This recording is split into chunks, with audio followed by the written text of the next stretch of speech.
Good evening. After last night's dramatic developments in the Gulf and the start of hostilities, we're looking this evening in this special programme at the impact of it all on the south of England. And of course, as was the case in the Falklands conflict, very many families and service units are having to come to terms with what's happening thousands of miles away.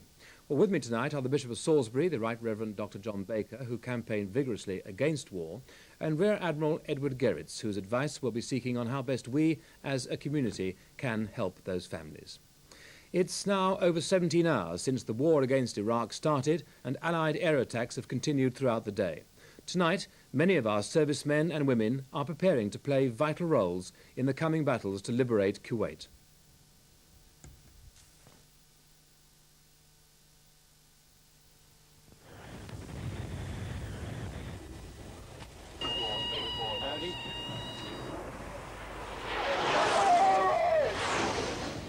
This was just an exercise, a simulated air attack off the coast of Dorset back in September for the crews of the frigates HMS London and HMS Brazen, the Duke of York's former ship, to practice their defences. Tonight, the crews of these warships and other vessels in the Royal Navy's expanded Armilla Patrol assembled in the Gulf are prepared to defend themselves for real. They include the Portsmouth-based destroyer HMS Gloucester, the first warship to sail from the city to the Gulf after the Iraqi invasion of Kuwait. Hundreds of well-wishers turned out to see her off. I try not to think about it. The main thing to do is to carry on living day by day or whatever, look after my children and get on with life so that my husband actually knows that life's going on here as normal. Another Portsmouth destroyer, HMS Cardiff, headed for the Gulf at the beginning of October, within a few months of its last spell with the Armilla Patrol. These 4 ships in the patrol are due to be relieved soon by another 4 ships, the Portsmouth-based destroyers HMS Manchester, HMS Exeter, plus the frigates HMS Brilliant and Brave. Last Thursday, the aircraft carrier Ark Royal set sail from Portsmouth. Her official destination was said to be the Eastern Mediterranean, but few of the crew or relatives were in any doubt they were heading for the Gulf. The men of the 2nd Mine Countermeasure Squadron, whose base has been moved from Rosyth in Scotland to Portsmouth, are also likely to play an important role in keeping waters free of mines in the event of an amphibious landing. The 5 glass-reinforced plastic ships, HMS Cattestock, Herworth, Atherstone, Ledbury and Dulverton, known affectionately as the Tupperware Navy, were all built by Vosper Thornycroft at Southampton. Also ready to play their part are the men and women on the Royal Fleet auxiliary vessels, including the Portland-based Argus, a converted container ship. It's had operating theatres installed beneath its decks to deal with any naval casualties, staffed by Royal Navy doctors and nurses from Haslar Hospital at Gosport. To the men of the Desert Rats, he's known as Pongo Pete. Officially, Lieutenant General Sir Peter de la Billiere is commander of the British forces in the Middle East. 6 months ago, Britain's most decorated soldier was based at Aldershot as the general officer commanding the Army's South East District. The 56-year-old general was looking towards his retirement until in October he was given one of the most challenging jobs of his distinguished military career. While many of those under his command have gone to the Gulf from armoured brigades sent from Germany, thousands of servicemen and women have also gone from the south to carry out vital roles. They include men from the Royal Engineers from Tidworth on Salisbury Plain who've helped to build up defensive positions and could find themselves in the forefront of an attack on Kuwait using the latest methods for clearing mines.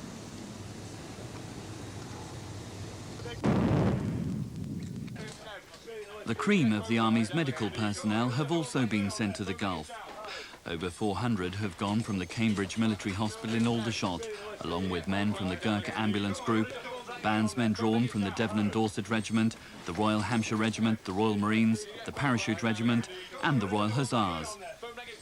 Helping to ferry any casualties from the front line will be Puma helicopters from RAF Odium in Hampshire. Men from the Signals Regiment based at Blandford in Dorset have set up the latest satellite communications equipment to link the ground bases of the British forces in Saudi Arabia. The build-up to war has also seen a mass of stores and equipment leaving for the Gulf. From Marchwood Military Port on Southampton Water, Royal Fleet auxiliaries and cargo ships chartered by the Ministry of Defence have loaded with military vehicles painted in desert camouflage over the past few months. Greenham Common Air Base in Berkshire has also played its part in the build-up. In September, giant C-5 Galaxy planes flew to the Gulf with firefighting vehicles to help deal with fires or crashes at desert air bases. And as members of the armed forces based here in the south become increasingly involved in Gulf hostilities, medical staff and emergency services are poised for action of their own. Preparing to provide the best care for casualties has been a complex operation. This man is in charge of planning in Wessex for the effects of war. Frank Trussler's routine job is to prepare the region's health services for major emergencies such as train crashes. Now he and his staff at this improvised control centre at Health Authority headquarters in Winchester are set to coordinate transport and treatment for up to 75 British Gulf casualties a day. We have to coordinate the region's response with the military authorities and with the ambulance services and the hospitals and any other regions who adjoin our border, so that we get a reasonable distribution of casualties. And the purpose of that, of course, is so that we can bring them to the best possible care and to the correct care, the right hospital for the right casualty, and so that we don't overload the hospitals to the detriment of dealing with the civil population. Security has been tightened at Gatwick Airport. An area of the airport has been set aside for casualties, and extra police officers with dogs and submachine guns are patrolling terminals. Bournemouth International Airport could also accommodate larger aircraft in the event of heavy casualties. The airport says it's fully prepared, although it is continuing to operate normally. Southampton Eastleigh Airport is less likely to receive wounded servicemen because of its shorter runways, but it has pledged help. Another option for emergency planners is to use military airports in the south, such as Greenham Common. On-the-spot medical assessments to determine where to send casualties will be made by a fast response team from Southampton General Hospital. Civilian, volunteer and military ambulance crews would transport the wounded to key hospitals. Queen Alexandra Hospital near Portsmouth is one of 3 in the Wessex region which has already implemented contingency emergency plans as drawn up for a civil disaster. Another is Basingstoke District Hospital. These are more likely to take serious casualties because military hospitals such as Haslar at Gosport are running at reduced capacity because staff have been sent to the Gulf. Salisbury's Odstock Hospital was built to serve the casualties of an earlier Allied operation, the D-Day landings. Staff there have been preparing for a vital specialist role, treating serious burns injuries, a possible outcome of an Iraqi chemical attack. Awaiting casualties is this 25-bed former children's ward, now empty, but still capable of offering light relief in difficult times. So preparing for the worst. Meanwhile, caring services across the south have also been busy drawing up their own plans this week. Volunteers are likely to play a vital role, making sure that the many service families in the region facing particular stress are helped through this crisis.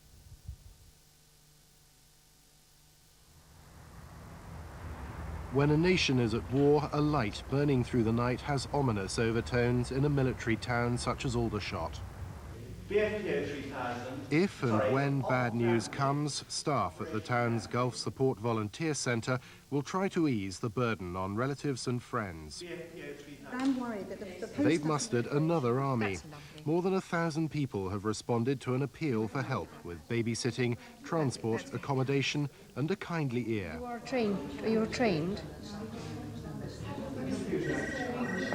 It just means that you're used to handling people, which is really very exactly marvellous. Well, I'm very grateful for your call. Such has been the response that the coordinators of this Soldiers, Sailors and Air Force Association venture now hope helpers bearing anything from books to computers will write or call personally, freeing the phone lines for increasingly concerned relatives.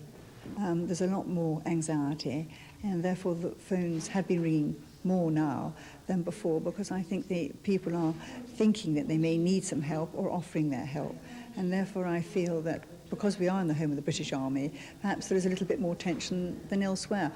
Right, OK then, thank you very much. This centre at the Union Buildings covers a 30-mile concentration of service families in the Aldershot and Hart districts. It links a broad range of caring organisations and carers. I was made redundant just before Christmas. I think when this sort of situation arises in the country, if you're at a loose end, then you can do no wrong by trying to help out. The whole of this area is going to be affected greatly by what's going on. I think the more help you can give someone, especially in the circumstances, the better. Well, Salisbury Plain, of course, has one of the highest concentrations of military personnel in the country. And in the garrison towns, these are naturally extremely anxious times for the relatives of thousands of soldiers now on the ground in Saudi Arabia. These, then, are the thoughts of some of those relatives over the past 48 hours, which have seen dramatic developments in the Gulf.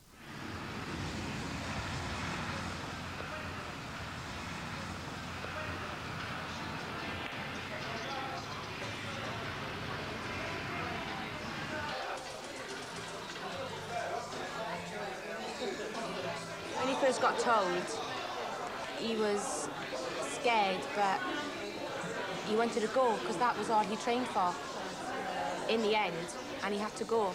But he didn't want to leave me, and then he thought, well, it's his job. He signed on the line, so... She's just married, by the way. He had to go. We married our husbands knowing that they were soldiers, so we have to take on the army life as well. And we hope that we are prepared and we will come through this all right. That's easier said than done, though, isn't it? Well, I hope I'm doing okay, and I'll be strong for him.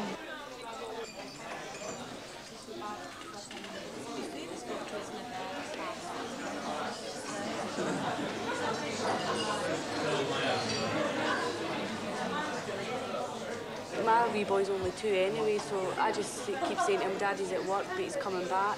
I just keep saying that to him, reassure him and everything. You know what I mean? It's no bad. I should keep showing him the footies so he doesn't forget him or nothing, you know what I mean? The little one, he's only still a baby, like, he's only 1.5 years. Well, he'll just point and say, oh, Daddy, Daddy, like. But the 3-year-old, she was really bad. She was crying and everything for at least about 2 or 3 weeks after he went. It is hard sometimes, but we just have to cope because we're all in the same boat and we're all pulling together.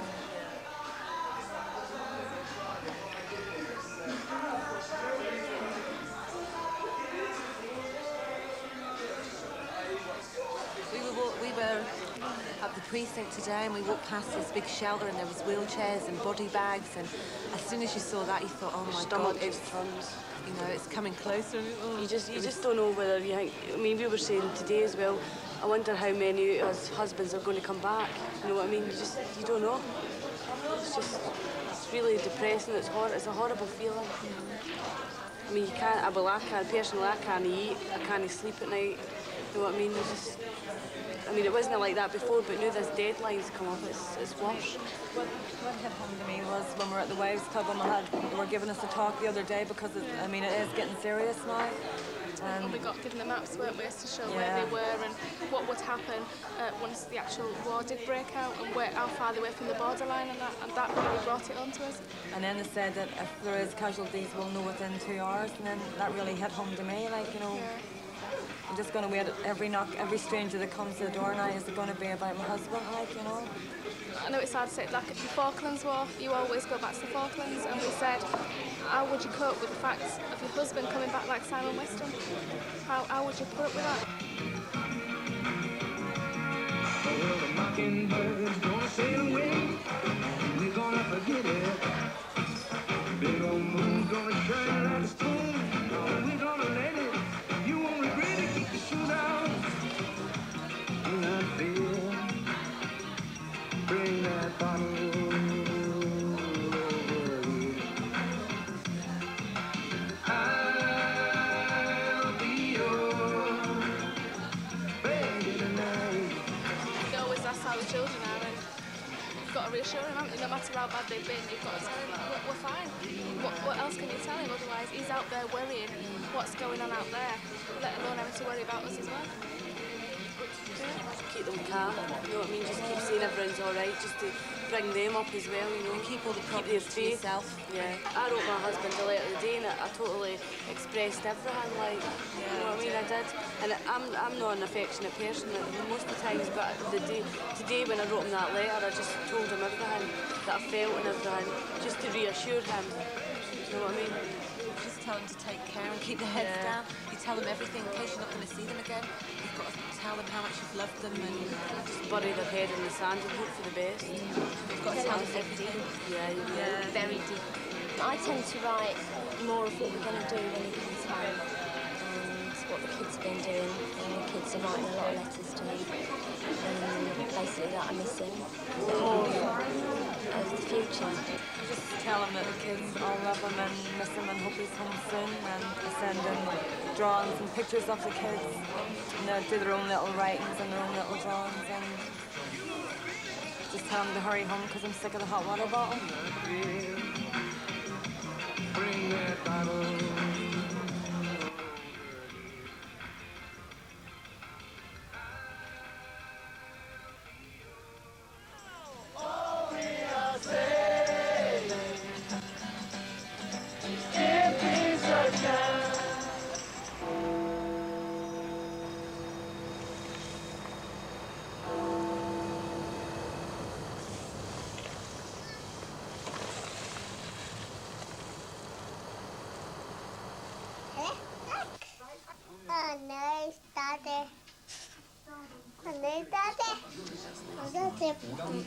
Passed 2 hours ago.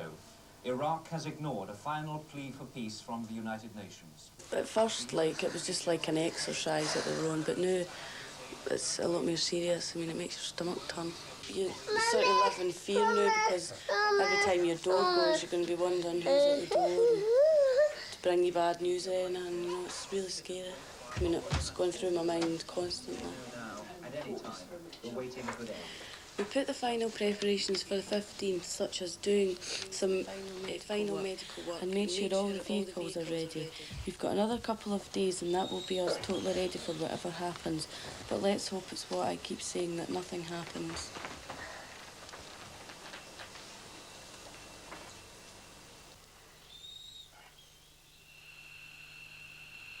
The time, 1:45 this morning. The location, an airbase somewhere in eastern Saudi Arabia, and the mission to bomb strategic targets in Iraq and Kuwait.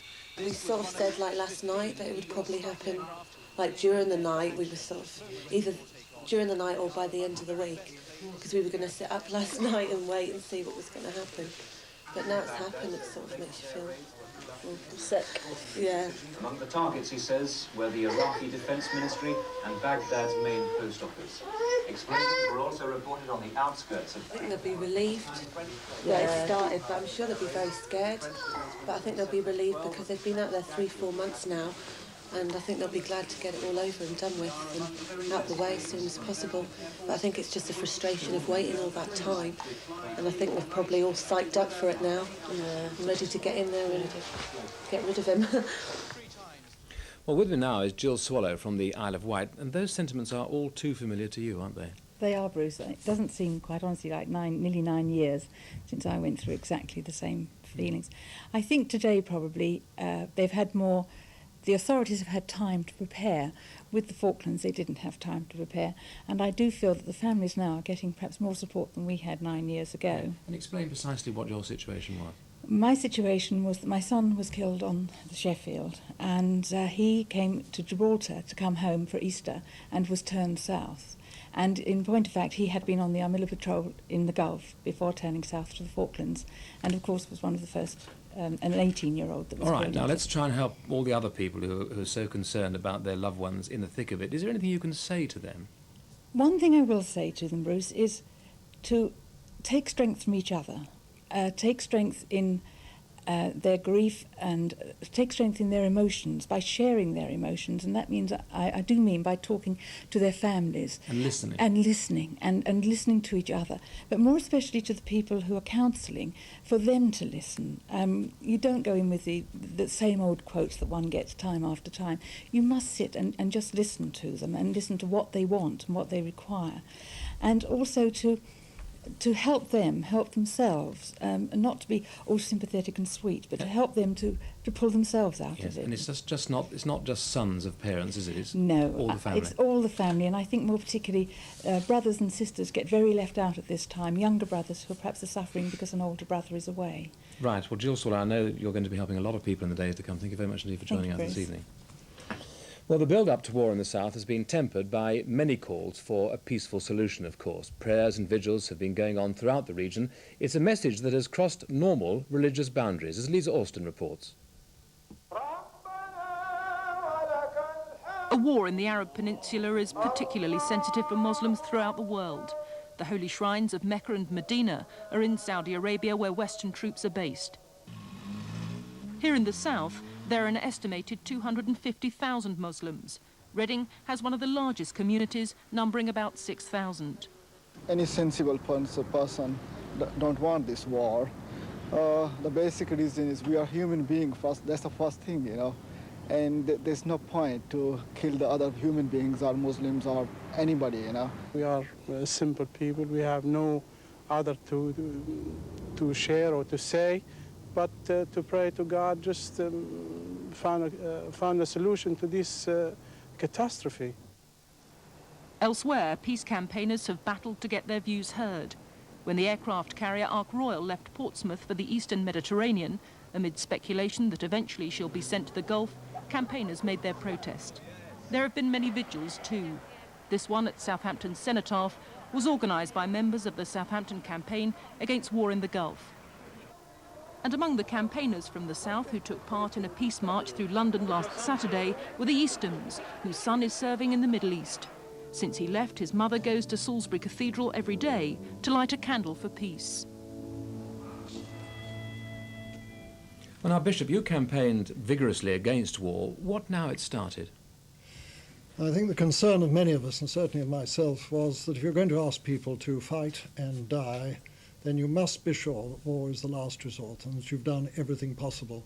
Now that we are in a war, our whole concern must be to support all those involved in it, those who are going to suffer, those who are doing the fighting, and of course, as we've just been reminded, this covers a very wide range of people, and many of our Muslim fellow citizens will be having very torn feelings, and we must remember our solidarity with them, as well as with the families of those serving in the Gulf and any who may be casualties or bereaved. Yeah. Now, I know one doesn't want to go back too much, but whatever your reservations, this is widely held to be a just war. Do you accept that now or not? I'm somebody who's always accepted the principle, I suppose anyone who lived through the Hitler war feels this way, that there are times when war is the only option.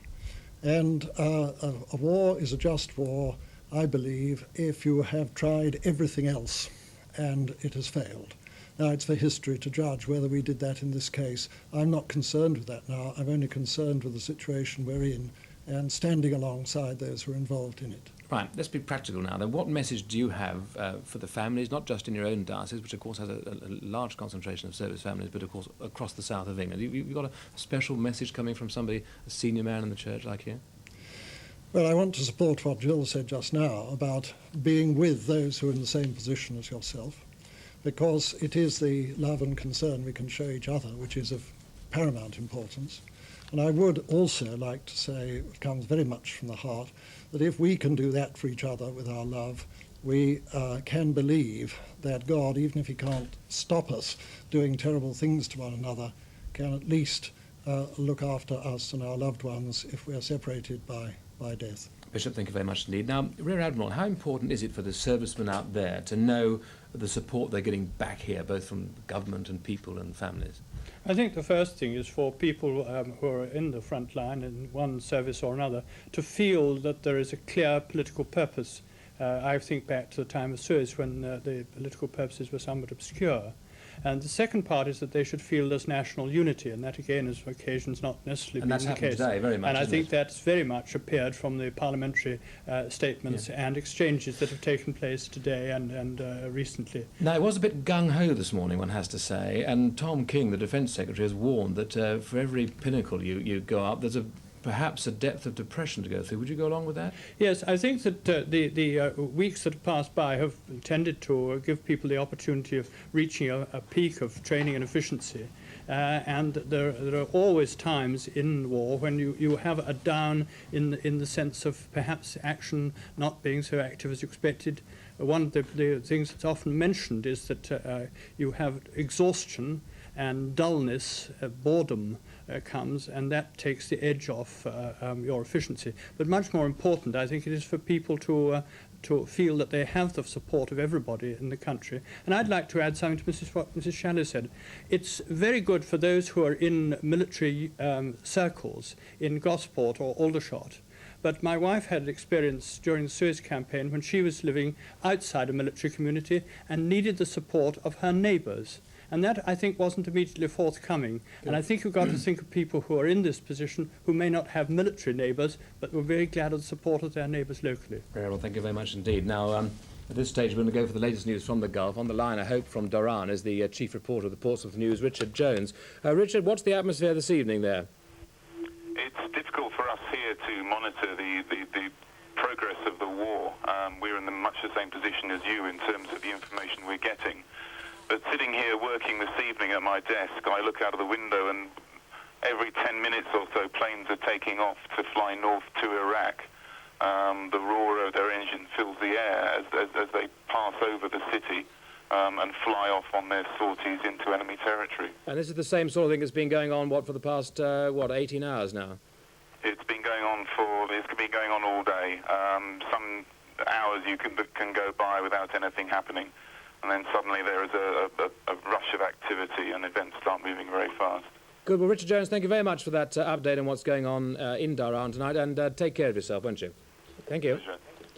Well, that's the latest from the Gulf. Our thoughts, of course, are with the men and women of the Royal Fleet Auxiliary, the Navy, the Army and the Air Force who are out there now, and, of course, with their relatives still here in the south. Off to school for the children of servicemen based at Bulford Garrison on the edge of Salisbury Plain. A sign of normality, though men from here are involved in a war now underway. The airmail letters, they call them blueies, begin their journeys here for husbands and fathers in the Saudi Arabian desert. There were signs of heightened security on the base, a reminder for the wives and girlfriends of a state of war. I wanted it to start, but I didn't, just so the fact that they could come home and it could be all over and done with. And as soon as he told me that it started, it hit me. I mean, it's still hitting me now that it is there. I mean, I can't bear to watch the news. I really can't. I mean, and everybody says hello to all your friends as if, nothing's happened. And you just can't handle it. It's really, really hard to handle. I mean, I've got butterflies in my stomach and everything. I mean, I'm sick and the worry is just unbelievable. The general attitude is that, OK, it started, so let's just get on with it and get through this and then have a good time when they get back. I wanted to feel what he was feeling and just tell him he'll be all right. Come on. I mean, I was frightened when he told me he was have to go out there. But I mean, you never get over that fear. And then last night when I heard the news, it hit me even harder. And I don't think it's fully sunk in, actually, that it's actually started. I don't feel any relief that it started. I just want my husband home. So do all the others. Finally, the latest Gulf headlines. The United States has called on Saddam Hussein to lay down his arms and comply with demands for his forces to leave the Gulf. Allied aircraft are again in action against military targets in occupied Kuwait and Iraq tonight. The Allies say 3 aircraft have been lost. Baghdad radios claiming 44 Allied aircraft have been shot down. The Prime Minister is to broadcast to the nation at 9 o'clock tonight. That's it from us. Good evening.